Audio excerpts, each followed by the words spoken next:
thinking about using vitokas.com, maybe stumbled on the site through a crypto or NFT ad and are wondering, can I trust it or is it sketchy? Let's take a quick look. Quick disclaimer, everything in this video is based on publicly available information and personal opinion. Also, a lot of you guys are asking me how I do this research so fast. I actually put together a complete guide to show you the exact process. Links in the description. Now, vitokas.com claims to offer cryptocurrency tools and investment opportunities. The site looks pretty clean, but that alone doesn't mean it's trustworthy. We checked Trustpilot, there are no reviews or ratings listed for vitokas.com. Also, according to a post on how to remove .diet, there are some serious concerns. The article flags Vitokas as a potential crypto scam with warnings about fake endorsements and phishing tactics. That's a big red flag.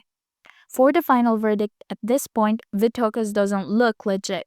There's a total lack of verified reviews and enough warning signs to make us cautious.